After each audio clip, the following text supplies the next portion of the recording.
George Wishart was now dead, but the story was not over. Shortly after his death, some of his friends gained entry to the castle and took Cardinal Beaton captive. They put him as a prisoner here in the Sea Tower, the same place where John Knox commented that many of God's children had been imprisoned for their faith.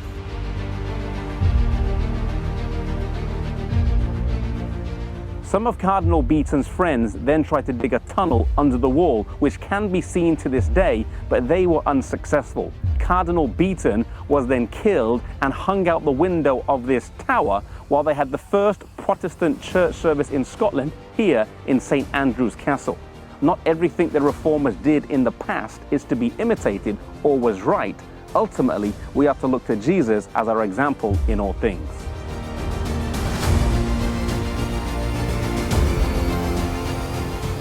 John Knox would later join these believers and was here in the castle when he was captured by the French Navy. Along with some others, he was sentenced to work as a galley slave and did this for 19 months. Then he was released. No one really knows why, because it was not normal custom to release a galley slave, but providence must have been in his favor. He returned to Scotland, but soon after he went to England, where he spent some time with Thomas Cranmer, Archbishop of Canterbury, and then he also went to Berwick-upon-Tweed, where he preached and ministered there.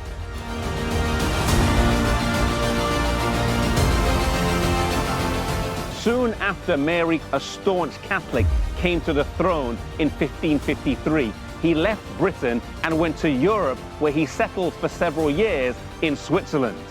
He spent time with John Calvin, and this powerful reformer, Calvin, would have a huge impact on his life, on his theology, and on the reforms that he would later lead here in the country of Scotland.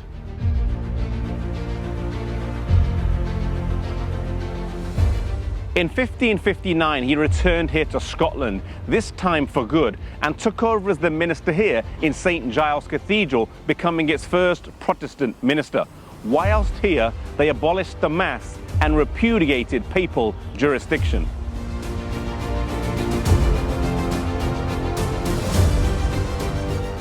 As well as preaching, he was also instrumental in writing some important documents that helped to frame the church. He, along with 5 other men, incidentally all named John, wrote the Scots Confession of Faith, which explained what the church believes, and the Book of Common Order, which replaced the prayer book and was officially adopted by the church in 1560.